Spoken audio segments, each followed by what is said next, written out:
Bien, aujourd'hui nous allons voir Galates, l'épître aux Galates. Premier chapitre déjà, pour commencer, chapitre 1. L'épître aux Galates nous fait comprendre que nous sommes d'abord justifiés par la foi, par celui qui a été sur la croix. Remerciez Jésus-Christ. Si vous oubliez encore une fois le mot Jésus-Christ, comme vous avez posé des questions tantôt, faites attention à ce que vous allez faire. Il nous fait vivre par l'Esprit. Il nous donne la bonne nouvelle, la liberté du péché et la grâce imméritée. C'est-à-dire qu'on a reçu la grâce de Dieu qu'on ne devait même pas recevoir. Mais Dieu, par son amour, a dit « Je vais me faire homme, faire se crucifier pour que l'homme puisse être sauvé. » Galates chapitre 1 nous dit, versets 1 à 5, « De la part de Paul, apôtre, établi non par les hommes, ni par l'intermédiaire d'un homme, mais par Jésus-Christ et par Dieu le Père qui l'a ressuscité, et de tous les frères qui sont avec moi aux églises de Galatie. Que la grâce et la paix soient données de la part de Dieu notre Père et du Seigneur Jésus-Christ. Il s'est donné lui-même pour nos péchés, afin de nous arracher à l'actuel monde de mauvais, conformément à la volonté de notre Dieu et Père, à qui soit la gloire au siècle des siècles. Amen. Lettre de Paul. J'ai pris le texte aussi de l'Ancien Testament, de la Bible Semeur, qui a été traduit du grec. Et sa version dit « Cette lettre vous est adressée par Paul ». Donc en fait, ce n'est même pas Paul qui a écrit la lettre aux Galates. Cette lettre vous est adressée par Paul, apôtre, non par une autorité humaine, ni par l'intermédiaire d'un homme, mais par Jésus-Christ et par Dieu le Père, qui l'a ressuscité d'entre les morts. Avec tous les frères qui sont avec moi, je salue les églises de Galatie. Que la grâce et la paix vous soient données par notre Dieu, Père, et par le Seigneur Jésus-Christ. Le Christ s'est offert lui-même en sacrifice pour expier nos péchés, afin de délivrer du monde présent dominé par le mal. Il a ainsi accompli la volonté de Dieu, notre Père, à qui soit la gloire pour l'éternité. Donc, vous voyez déjà la différence de texte que nous avons. D'un côté, je vous salue, et puis ici on dit, cette lettre vous est adressée par Paul. Donc, ils ont reçu une lettre qui est adressée par Paul, qui n'a pas été choisie par une autorité humaine, ni par l'intermédiaire d'un homme. Donc, ça n'a pas été fait par l'intermédiaire d'un homme. Ça a été fait seulement qu'il a reconnu Jésus-Christ ressuscité d'entre les morts. Dès qu'il a cru à ça, il a senti un appel de Dieu. Et c'est de là qu'il s'est nommé par après, je suis l'apôtre de Jésus-Christ, parce que j'ai été choisi par lui-même, par Dieu lui-même. Et pas en disant, ah, c'est chose qui a voté pour moi, et je suis devenu le pasteur de votre église. Non, c'est pas ça. C'est par vraiment la prière en Jésus-Christ, parce qu'il a cru qu'il était ressuscité d'entre les morts. Et puis j'ai bien aimé ici un théologien qui est même président de l'université de théologie, John MacArthur, qui avait laissé un beau commentaire là-dessus en disant que, comme Paul l'explique plus loin, l'évangile qui a été annoncé par moi n'est pas de l'homme, car je ne l'ai reçu ni appris d'un homme, mais par une révélation de Jésus-Christ. Deux termes les plus précieux reliés à cet évangile que Dieu a donné sont grâce et paix. Le premier désigne la source du salut. Le second, son effet. Le terme grâce souligne une position. Celui de paix parle de son application. Et les deux choses que ce terme désigne viennent de Dieu le Père par son Fils notre Sauveur, Seigneur Jésus-Christ. C'est-à-dire que quand nous annonçons l'évangile, nous recevons la grâce et la paix. C'est-à-dire que nous recevons la paix de Jésus-Christ en nous. C'est-à-dire que nous-mêmes, si tu étais un bagarreur ou autre, dès que tu as rencontré Jésus-Christ, tu t'es rendu compte que tu es transformé. C'est pour ça qu'il y a un verset qui doit toujours vous tenir en tête et que vous devez vous dire tous les jours, ce n'est plus moi qui vis, mais c'est Christ qui vit en moi. Parce que tu vis le Christ tous les jours. Et Paul disait aussi dans Romains chapitre 1 verset 11, « Car je désire vous voir pour vous communiquer quelques dons spirituels afin que vous soyez affermis. » Paul avait un désir, c'est de voir les chrétiens qui ont cru en Jésus-Christ. Il voulait les voir pour leur communiquer quelques dons spirituels. C'est-à-dire qu'il y a plusieurs dons que vous avez dans une église. Si vous lisez bien la Bible, il y a un passage où on parle que certains ont été nommés apôtres, certains ont été nommés évêques, et certains ont été nommés prophètes ou autres, ceci, cela. Pourquoi pas le mot pasteur? Parce que le mot pasteur, il n'y en a qu'un. C'est Jésus-Christ. Et dans la Bible, dans le texte grec, on ne parle pas de pasteur. On parle d'un évêque. Si tu lis le grec, c'est épiscopos. Les catholiques ont pris ça comme épiscopal. Quand tu dois voter pour un évêque, tu vas à l'épiscopal, tu votes l'évêque. Mais ici, celui qui enseigne, celui qui dirige une assemblée est un évêque. Celui qui enseigne est un docteur en théologie. Et théologie, quand on dit ce mot théologie, les gens ont toujours peur du mot théologie. Mais qu'est-ce que veut dire la théologie? La théologie, ça vient du grec theos logos, c'est-à-dire tu étudies Dieu dans sa lumière. Donc la théologie, c'est comme les questions que je vous ai posées ce matin avant de commencer le culte. Vous avez fait de la théologie, vous avez fait des recherches. Vous avez essayé de comprendre qui était Paul, qu'est-ce qu'il voulait dire dans son épître, pourquoi est-ce qu'il se nomme apôtre selon Jésus-Christ et non pas apôtre des 12 qu'il a suivis. Parce que la théologie, c'est étudier la parole de Dieu dans sa lumière. C'est-à-dire que tu lis la parole de Dieu, comme on dit aussi en théologie, avec les lunettes du Saint-Esprit. Parce que quand tu demandes au Saint-Esprit, guide-moi pour la lecture, tu lis, et puis tu comprends des choses, et tu te demandes qu'est-ce qui se passe. Parce que le Saint-Esprit t'a ouvert les yeux. Tu deviens un théologien. Et puis c'est pour ça qu'ensuite Paul dit même à Timothée, enseigne à d'autres qui sont capables d'enseigner. Parce que tu dois être capable d'enseigner selon le Saint-Esprit. Si tu enseignes selon la chair, ma compagne vous le dira tout de suite, celui qui enseigne selon la chair, il enseigne de façon qu'il ne sait plus comment expliquer les choses, ou alors il explique avec colère, ou alors il est nerveux, ou il est...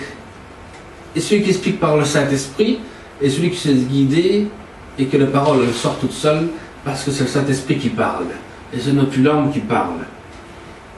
Donc Paul insiste sur une autorité de son apostolat. Donc c'est-à-dire que il n'a pas été appelé de manière indirecte.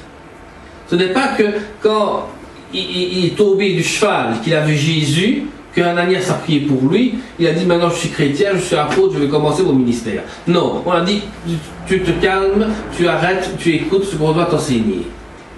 Tu étais un pharisien, il va falloir te laver le cerveau pour te faire comprendre qu'on t'annonce un Jésus-Christ, le vrai, l'unique, le seul.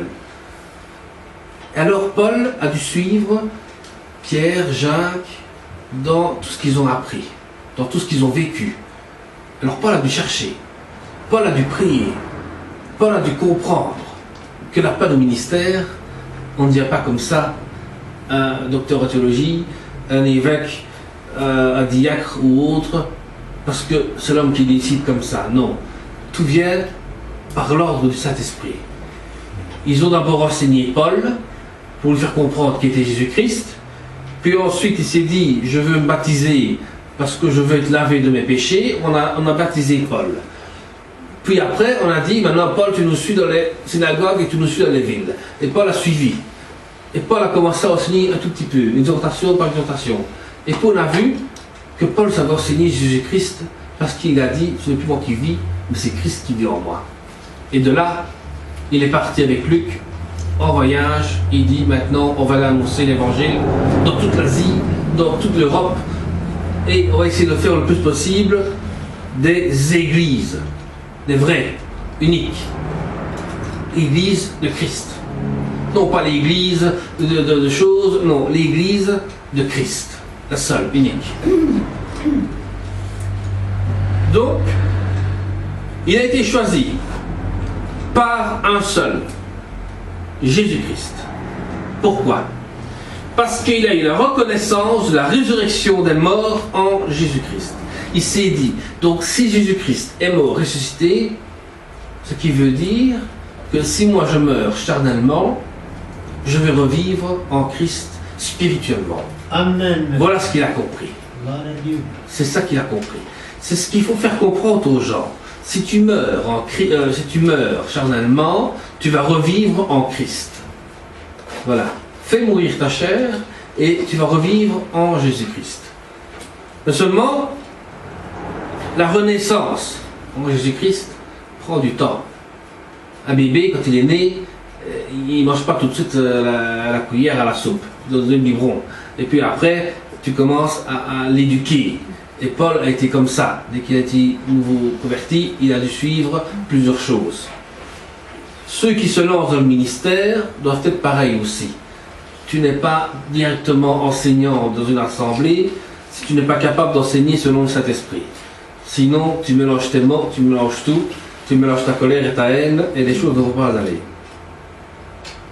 Donc, Paul fait mention de sa rencontre avec le Christ, d'où il a été touché par le Christ sur le chemin de Damas. Parce que Paul, en tant que pharisien, disait il est temps qu'on détruise le christianisme. Donc, en tant que pharisien, il prenait les lettres qui arrivaient aux synagogues. Il demandait au grand prêtre. Parce que avant d'être pharisien, avant d'être grand prêtre, il faut que tu passes par pharisien. Et puis quand tu es un bon pharisien, tu passeras grand prêtre après. Parce que c'était comme ça qu'on faisait. Et Paul voulait être absolument le grand prêtre, donc il voulait absolument détruire le christianisme. Comme ça, il se dit, maintenant je deviendrai le chef. Et quand il va sur le chemin de Damas, dans sa tête, maintenant nous allons capturer tous ces chrétiens qui restent, et comme ça, on n'en parle plus de l'évangile, et bien là, il tombe de son cheval, il voit Jésus-Christ en personne, une lumière qui l'éblouit. Il voit Jésus-Christ en personne, il voit un homme, et il dit Seigneur, mais qui es-tu? Quand on dit, à l'époque, quand on disait Seigneur à quelqu'un, ça veut dire un maître, ça veut dire que c'est un maître de la loi que tu vois, et tu dis Seigneur, qui es-tu? Et là, il dit je suis Jésus-Christ, celui que tu persécutes. Les autres entendent une voix, ne voient rien. Il dit, mais pourquoi tu tombes de ton cheval? On entend une voix qui parle, mais je vois Jésus, je vois. Il était devenu ébloui par Jésus-Christ. Puis après, les autres ont foutu le corps, on a ramassé Paul, on l'a mis dans une maison. Et puis quand on a demandé à Ananias d'aller prier pour lui, il a dit, mais Seigneur, moi je ne prie pas pour lui, c'est un homme qui est persécuteur. Il m'a persécuté, il va persécuter quand... Et Dieu a dit, non, prie pour lui parce qu'il va me servir. Quand Ananias a prié pour lui, Paul a dit, c'est toi Ananias, tu dois prier pour moi. Le Seigneur m'a déjà révélé cela. Et alors, quand Ananias a prié, Paul a revu la vue. Et c'est pour cela qu'après il a commencé son ministère. Parce qu'avant qu'on commence un ministère, il faut d'abord prier pour savoir quel ministère tu veux faire. Et quand tes écailles tombent des yeux, tu vois ton ministère, comment tu vas le diriger, comment tu vas le faire grandir, selon toujours la volonté de Dieu. Parce que si toi tu as des visions, Dieu n'a pas la même vision que toi. Dieu te donne sa vision à lui. Toi tu te dis mais c'est impossible. Mais pour Dieu, tout est possible. Paul utilise un terme grec dans sa salutation. Evangelion to Christus, ce qui veut dire je vous annonce l'évangile de Christ. Évangile veut dire une bonne nouvelle. Je vous annonce une bonne nouvelle. Une bonne nouvelle de Christ. Si vous vous souvenez vendredi, Jésus-Christ, c'est deux mots. Quand tu finis ta phrase, quand tu finis ta prière par le Jésus-Christ, Jésus veut dire je sors de. Christ, tu vas recevoir l'onction du Saint-Esprit. Donc je sors de mon problème, je sors de mon péché pour recevoir une onction de Christ.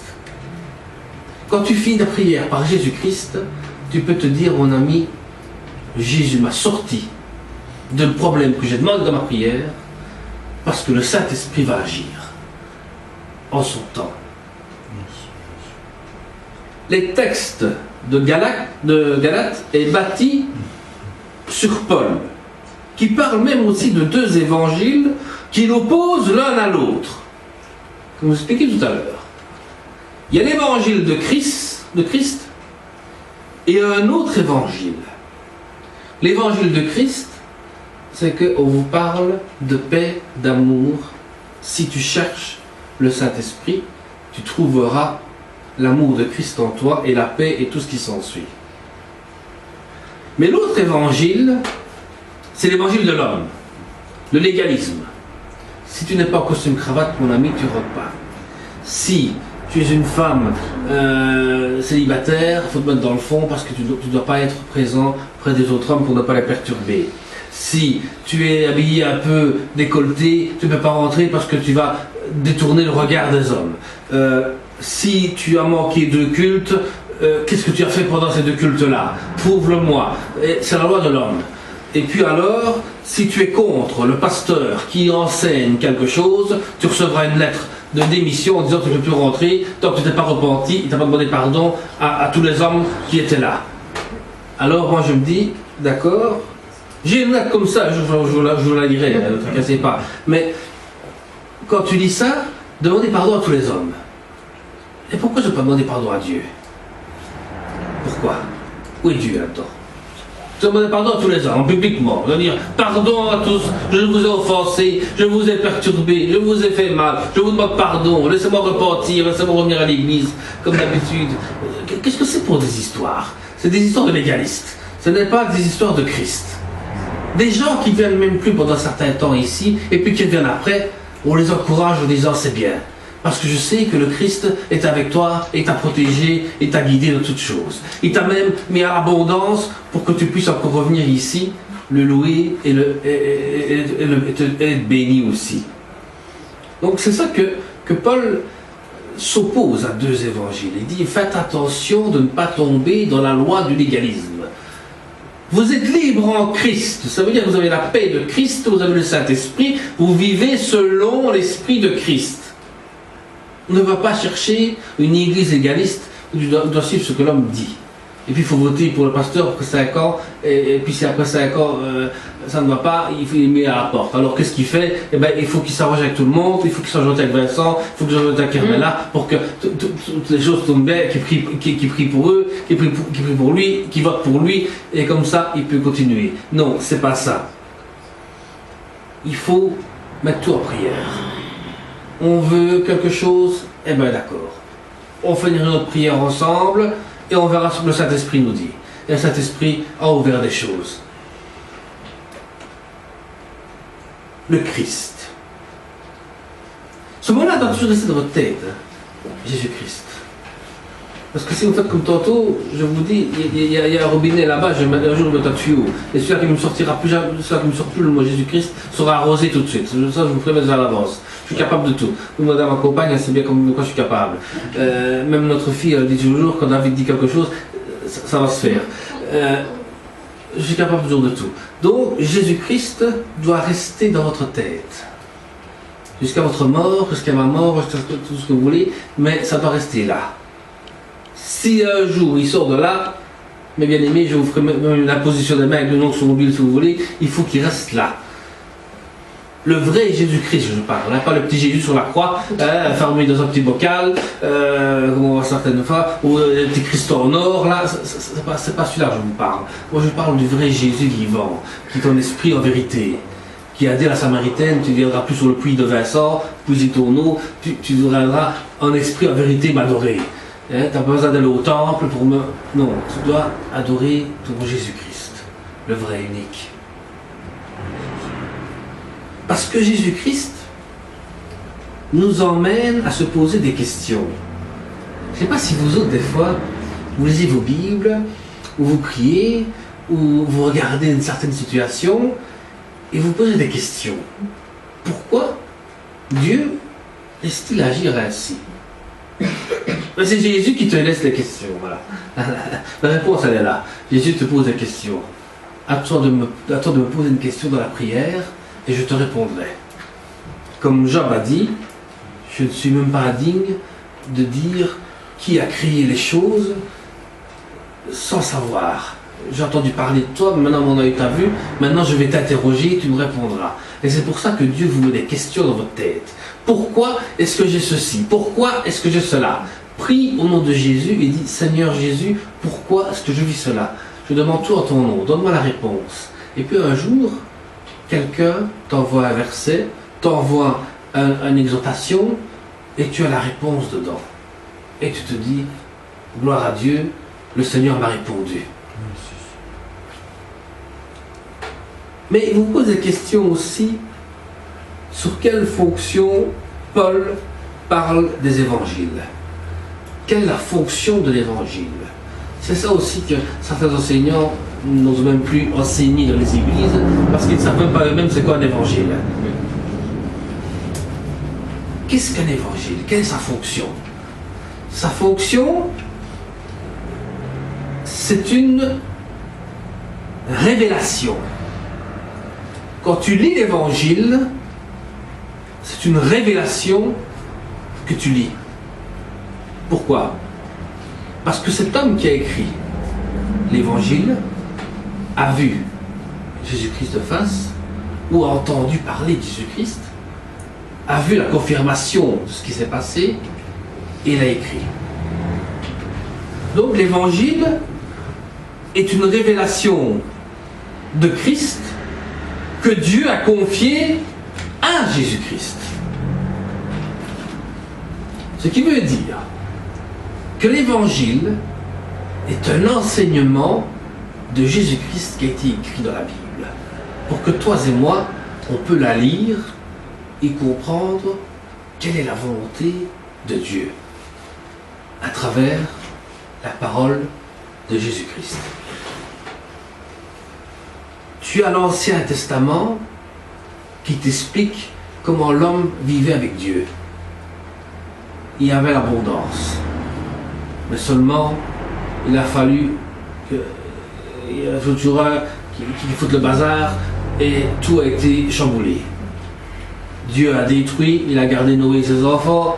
Qu'est-ce qui s'est encore passé? Ça a encore été la même histoire. Les prophètes, on n'écoute plus, ça ne sert à rien. Le Messie est arrivé, c'est un homme comme un autre, qu'est-ce que tu veux qu'on y fasse? On ne sait pas ce qu'on attendait.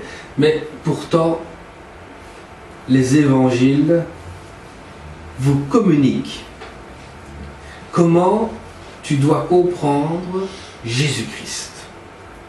Tu lis l'évangile, tu comprends qui est Jésus-Christ. Tu lis Matthieu, tu vas comprendre toute la naissance, la narration de Jésus-Christ. Tu vas commencer à lire Marc, tu vas commencer à comprendre le ministère de Jésus-Christ. Tu vas lire Luc, tu vas comprendre un homme qui a cherché qui était vraiment Jésus-Christ. Et puis tu lis Jean, alors là, tu es béni. Parce que là, tu commences à comprendre que la parole de Dieu s'est fait chair. Le Verbe, qu'on appelle ça, s'est fait chair. Le Verbe, c'était les 10 commandements, écrits sur une tablette de pierre, que les gens lisaient, qui regardaient, que même le roi Nabucodonosor a vu un doigt sur le mur qu'on a écrit. C'était le Verbe. Dieu parlait à travers des écrits. Mais seulement, on lisait, mais à quoi ça sert? C'est pour ça que Jésus a dit un jour, vous, pharisiens, scribes et tout ça, vous sondez les Écritures, mais vous ne comprenez pas. Parce que tu n'as pas compris la communication de Christ. Donc Dieu a dit, bon maintenant, ça ne sert plus à rien, que je les fasse écrire, que je leur fasse parler, qu'ils lisent ou quoi, ils ne comprennent rien. Alors il s'est fait chair, il s'est fait homme, il est venu parmi nous, il a parlé, il a fait des miracles, il a fait tant de choses, mais on s'en fout. On s'en fout.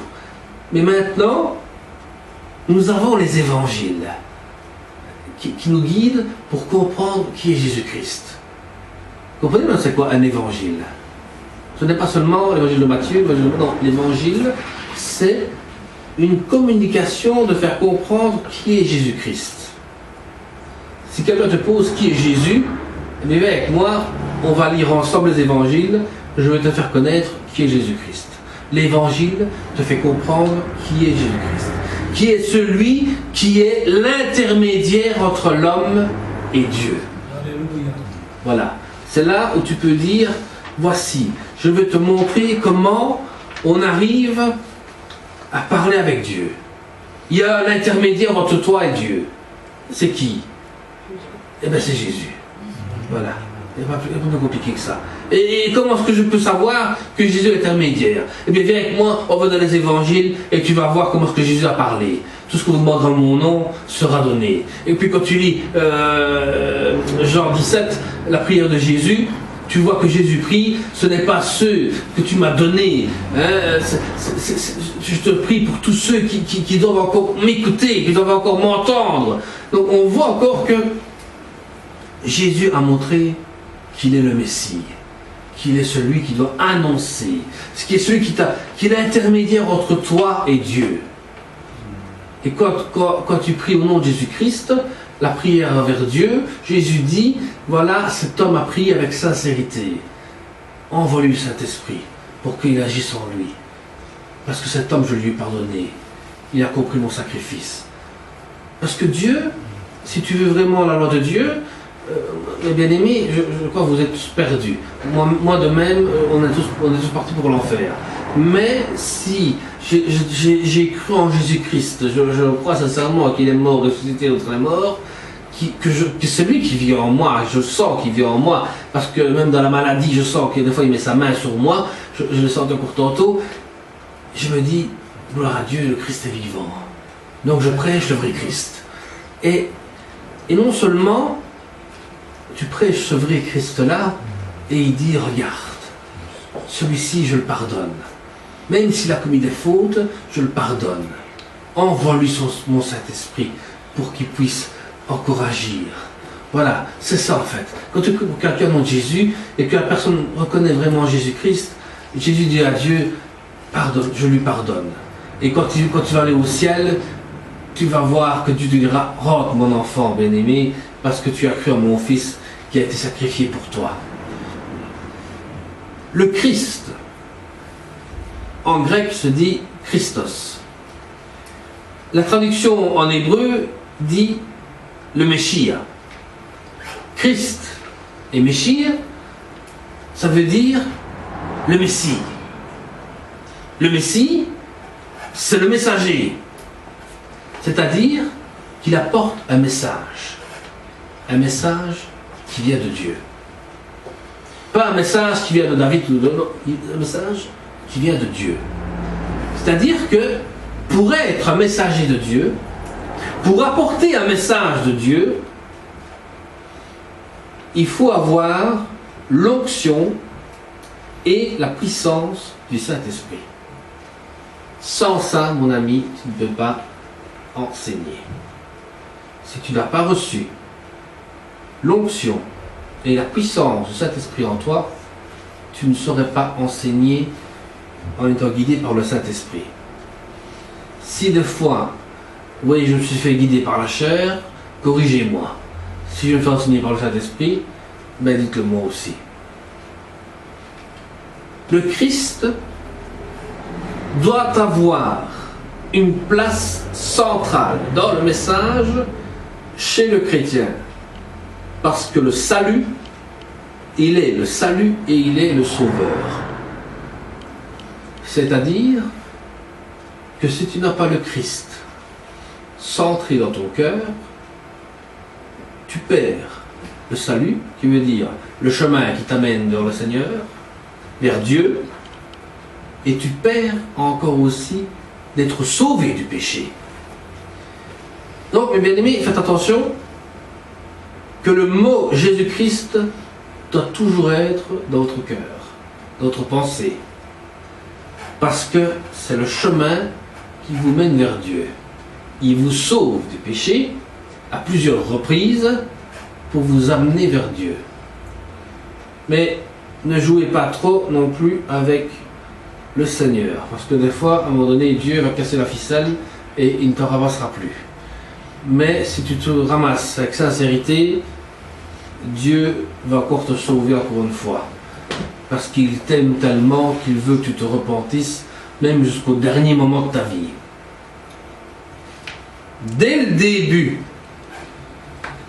Paul fait comprendre et insiste sur l'origine de son appel divin en tant qu'apôtre de Jésus-Christ. Il a reçu l'appel lui-même par Jésus-Christ. Donc c'est une personne appelée directement de cette façon par Dieu. Il est responsable devant Dieu sans craindre les hommes, mais il a la liberté de prêcher le Christ. C'est-à-dire que si tu acceptes le Saint-Esprit agir en toi, tu ne dois même plus avoir peur des hommes. Tu dois savoir prêcher le Christ en toute liberté. Et souvent mon père me dit, fais attention qu'un jour tu vas confronter des hommes. Je dis, même si tu dois les confronter, je m'en fous, je n'ai pas peur des hommes. Moi j'ai peur de Dieu. Amen. Moi j'ai peur de ce que Dieu me dira, tu es responsable de ce que tu as enseigné. Tu es responsable de ce que tu as dit. Maintenant, si tu es confronté devant les hommes, Ésaïe dit, toute arme forgée contre toi ne fera rien. Parce que tu prêches en liberté le Christ. Nous sommes libres de liberté le Christ, de prêcher le Christ. Nous sommes libres. Même l'autre fois j'étais à la police pour parler avec eux, j'ai dit j'ai une église ici, et il m'a dit je sais vous êtes pasteur, dans notre ordinateur vous êtes déjà nommé pasteur pour une plainte qu'il y a eu contre vous, mais on ne sait rien faire contre vous. J'ai dit merci, il n'y a pas de problème pour ça. J'ai dit alléluia, parce que ils ont reconnu. Oui, il m'a dit quand vous êtes pasteur, mais je ne suis pas pasteur, je suis diplômé théologien, bibliste, moi, je ne suis pas pasteur, je suis un théologien, je ne fais pas de titre qui n'est pas reconnu par l'autorité de Dieu, il ne faut pas non plus mélanger les choses. Mais je n'ai pas eu peur de parler à ce policier-là qui était armé avec un pistolet, matraque, tout ce que vous voulez, je n'ai pas eu peur de ça. Moi ce que j'ai eu peur, c'était de comment est-ce que je vais parler comme Dieu voudrait que je parle. Voilà, la crainte était là. Je disais, Seigneur, aide-moi à ne pas dire des choses que je ne dois pas dire. Aide-moi à dire les choses que je dois dire. Parce que Paul était indépendant des autres apôtres. Donc il n'était pas des 12. Il n'était pas dans les 12 apôtres. Vous avez bien répondu ce matin. Je vous félicite et je vous bénis dans le Seigneur parce que vous avez bien répondu. Parce que Paul ne faisait pas partie des 12 apôtres.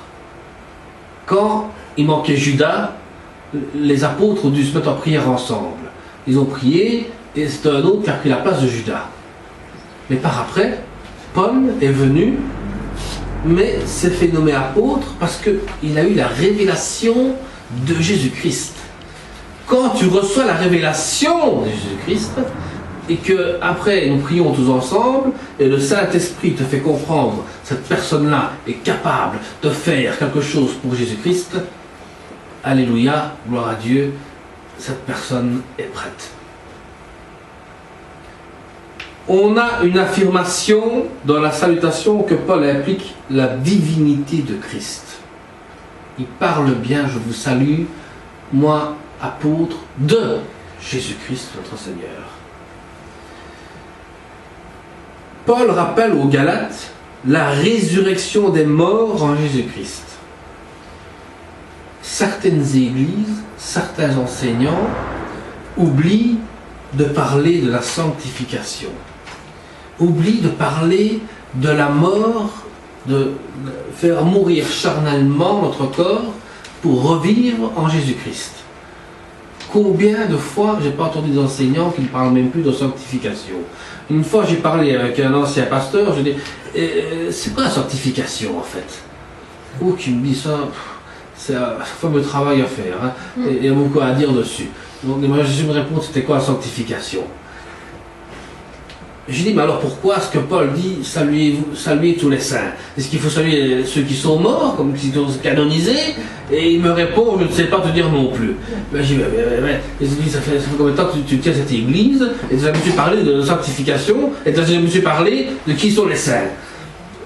Pour finir, quand j'ai recherché dans la Bible, dans mes dictionnaires bibliques et autres, la sanctification, tu es régénéré par l'Esprit. Tu es sanctifié, tu es changé, tu es transformé, tu revis l'amour de Christ. Et les saints, ce sont ceux qui sont vivants, mais qui sont sanctifiés par le sang de Jésus-Christ, régénérés par le sang de Jésus-Christ. Nous sommes tous ici des saints, nous sommes saints, parce que nous avons été sanctifiés par Jésus-Christ. Vous comprenez maintenant c'est quoi être saint, la sanctification? C'est pas aller prier Saint Vincent de Paul et il ne vous répondra plus. Il est mort et enterré. Vous priez pour un saint, oui, mais priez pour quelqu'un qui est sanctifié. Hein? Ne priez pas pour les saints qui sont morts. Il donne la preuve que Dieu a accompli son œuvre en Christ pour notre salut à travers notre Sauveur Jésus-Christ, et pour détruire le légaliste de l'Église aussi. L'évangile que l'on prêche ici, la vérité que l'on prêche ici, détruit les églises qui sont légalistes. Parce qu'une fois, je vous ai déjà dit, il y a une personne qui m'a dit, tu fais de la peine aux églises, tu les as carrément détruites. Je dis, mais dans quel sens? Dans le sens que tes messages qui sont un peu trop forts. Je suis désolé, mais si c'est pas moi qui parle, ce sera les pierres qui vont parler. Comme Jésus l'a dit, si moi je dois me taire ou faire taire les autres, c'est les pierres qui vont hurler. Parce que le message de Christ doit passer. Que tu le veuilles ou non, il doit passer. C'est comme quand tu dois faire une prise de sang, même si tu as peur de l'aiguille, il faut quand même que l'infirmière te pique. Donc tu n'as pas le choix. L'aiguille, elle doit rentrer et on doit tirer ton sang. Fais ce que tu veux, bats-toi avec l'infirmière, fais ce que tu veux, tu seras même attaché et l'aiguille, on t'appassera. La parole de Dieu, c'est pareil.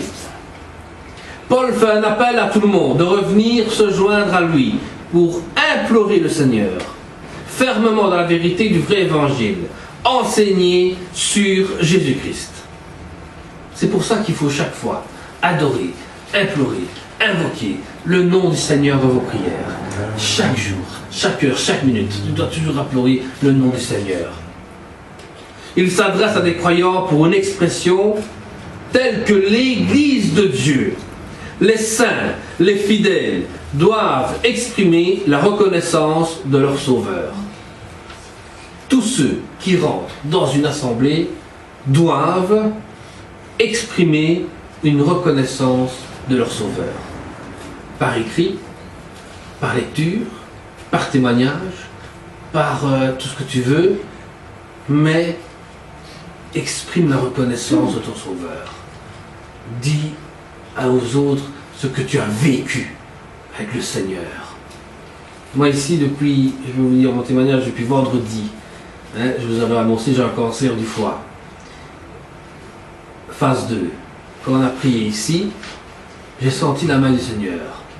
Ce matin, on a encore prié, j'ai senti encore une fois la main du Seigneur. Et quand j'ai vu une image, fibroscane, on appelle ça, à l'hôpital, j'ai vu mon foie.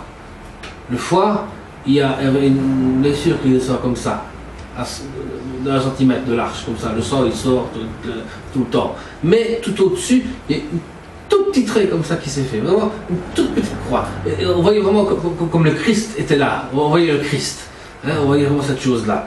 Et puis cette nuit, j'avais eu dur à dormir, j'avais eu dur à, je sais pas pourquoi, 3 heures du matin je me suis levé, et puis j'étais redormir, et puis à 8 heures je me suis relevé, j'ai préparé les chaises, tout ce qu'il fallait ici, parce que j'avais un peu à dormir, parce que j'ai eu un combat spirituel vraiment très fort. C'est-à-dire qu'à un moment donné, je dis à ma compagne, je dis, il y a plusieurs jours, je n'aurais pas de voir une femme noire, une femme habillée en noir, qui n'aurait pas de monter l'escalier. Elle me dit, mais personne. Mais j'ai dit, si, il y a une femme qui est là, elle monte, elle descend, à chaque fois, elle monte, elle descend. Et puis je la vois chez ma grand-mère, assise là où elle est, et puis elle se lève, elle descend dans la cave. Je ne sais pas ce qu'elle fait dans la cave, avec la vaisselle et tout, elle descend dans la cave. Et puis hier, pendant que je priais le Seigneur, je disais, mais Seigneur, mais qu'est-ce qui se passe? Pourquoi je retrouve cette femme habillée de noir? Et puis je voyais, à un moment donné, une vision, j'étais dans un tunnel fermé, je ne savais plus sortir, j'appelais Vincent, j'appelais mon père, j'appelais ma compagne, j'appelais tout le monde, personne ne me répondait au téléphone, je disais c'est pas possible.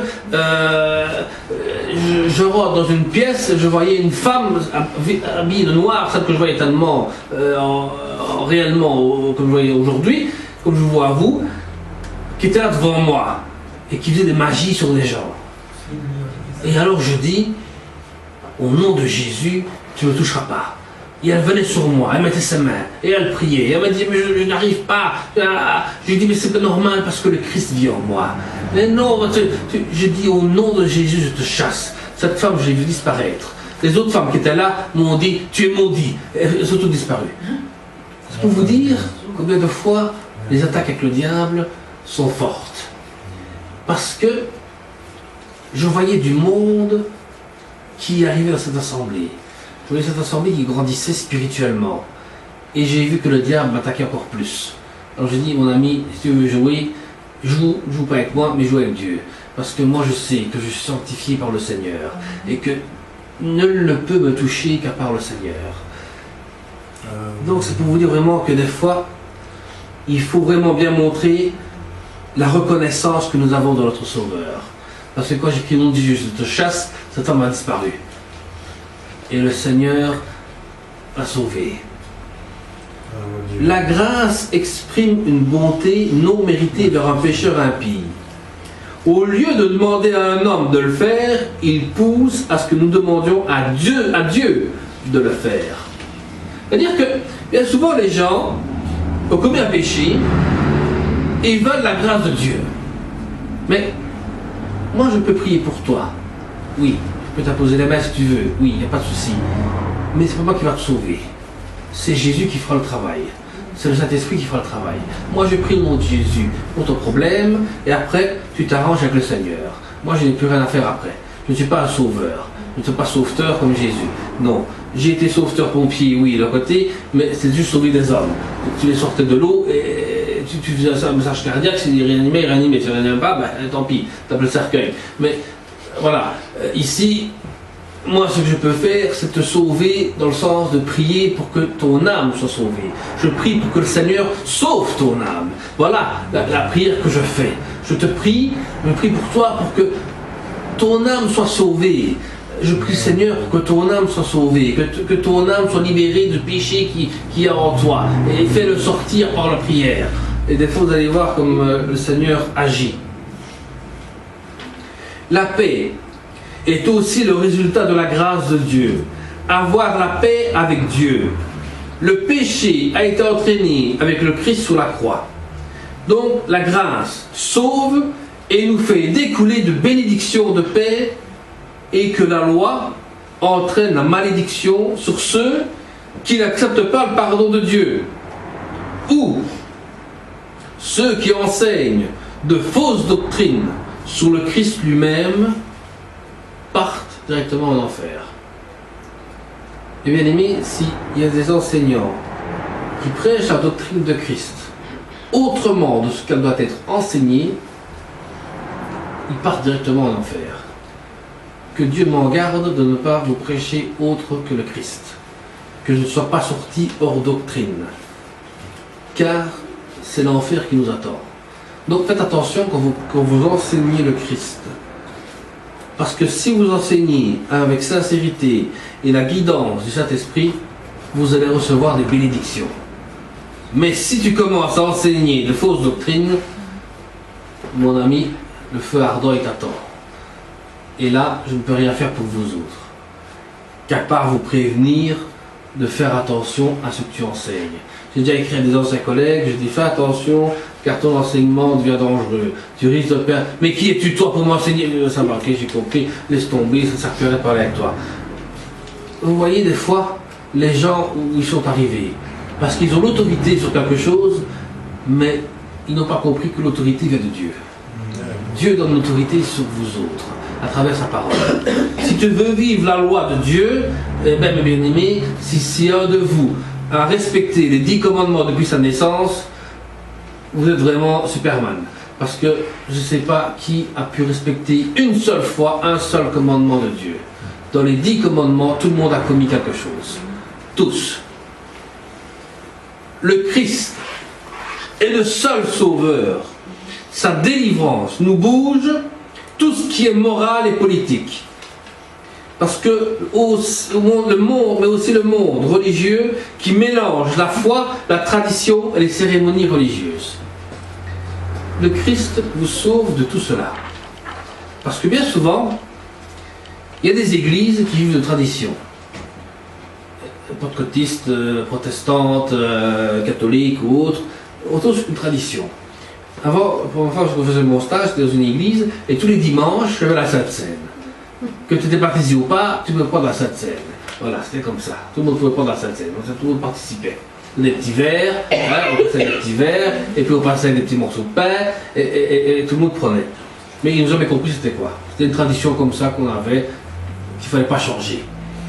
D'autres, ben, la tradition, c'était qu'il faut décorer l'église, parce que comme ça les gens peuvent venir plus facilement. C'est une tradition. Non. Christ vous sort de tout ça. Le Christ, ce qu'il veut, c'est que nous le louons par des louanges, hein, première chose, mais deuxième chose, il veut que tu sois enseigné de sa parole. Il veut que tu écoutes sa parole. Il veut que tu lises sa parole et que tu puisses en mettre en pratique. C'est pour ça qu'il est important que vous soyez libérés de toute tradition humaine, même politique. Parce que des fois, les politiciens veulent faire la religion eux-mêmes. Hein? Le pape François, son petit sourire, qui dit oh, même la politique est bonne aussi, hein, parce qu'il faut suivre la politique, hein, bien aimé, où est-ce que vous en êtes là. Il va vous dire ça, et puis il va même vous dire qu'à un moment donné, qu'il faut faire des enfants, hein, vous êtes obligé, hein, une fois que vous êtes marié, vous êtes obligé d'avoir des enfants, hein, même si vous n'avez pas envie, vous êtes obligé d'avoir des enfants. On va vous dire toutes les traditions ainsi. Hein. Et puis quand bébé est né, il faut le tremper dans l'eau parce qu'il faut qu'il soit sauvé, hein, sinon il n'est pas sauvé. Mais il faut arrêter les traditions. Et, il faut suivre l'évangile. Donc l'évangile explique qui est Jésus-Christ. Donc l'évangile montre toute sa gloire pour le salut de l'homme. Donc l'évangile vous enseigne, vous communique, vous explique comment arriver au chemin pour aller vers Dieu, le salut. Comment Dieu peut te sauver à travers Jésus-Christ et comment suivre le chemin pour aller vers le Seigneur. Uniquement par Dieu, qui a fait son œuvre dans Jésus-Christ. Donc, chaque phrase dans ces versets montre une vérité. Elles sont importantes, même exprimer quelques petits mots. Si on relit encore une fois Galates de 1 à 5, chaque mot que vous allez lire sont des vérités que Paul annonce. Paul a posé les bases qui préoccupent l'autorité en tant qu'apôtre et annonce et l'enseigne l'évangile qui est la grâce de Dieu. Paul a essayé de faire comprendre ce qui vous préoccupe, l'autorité, parce que c'est un apôtre, parce que c'est un pasteur, parce que c'est un docteur, c'est ceci, cela. Vous êtes préoccupé par le titre que les gens ont. Ne soyez pas préoccupés par ça. Soyons préoccupés par l'évangile. Soyons préoccupés par ce que Jésus veut de nous. Ne soyons pas préoccupés par celui qui enseigne le mieux, celui qui enseigne le moins. Non. Soyons préoccupés vraiment par Jésus-Christ. Parce que si on bouge Jésus-Christ d'ici, l'assemblée va se vider petit à petit, et puis on va faire n'importe à clé, et puis c'est terminé. Au revoir, merci, c'est sous-scellé. Voilà. Donc, n'arrivons pas à ce point-là. Arrivons à invoquer le Seigneur, à chercher le Saint-Esprit. D'accord? Nous devons vraiment nous baser sur l'Évangile. Voilà. Amen. Merci. Nous allons prier pour conclure. Seigneur, te bénissons, te remercions, parce que Seigneur, tu fais comprendre que ton Évangile n'est pas un livre, mais ton Évangile est une communication de faire comprendre aux autres qui tu es à travers Jésus-Christ. Te demandons, Seigneur, encore aujourd'hui, de guider les membres à comprendre, à savoir qui tu es dans leur vie. Car combien d'entre nous, Seigneur, sont encore égarés dans des traditions ou autres, mais que tu puisses leur faire comprendre que maintenant ils sont libres de tout ça, qu'il n'y a plus de tradition, qu'il n'y a plus de condamnation, parce que tout le monde est racheté par ta grâce. Car tout le monde est repris par Jésus-Christ. Merci Seigneur pour ce message que tu nous as apporté encore aujourd'hui. Merci Seigneur pour cette assemblée aussi ici présente. Que tout le monde soit béni dans le nom de Jésus-Christ. Amen. Amen. Amen.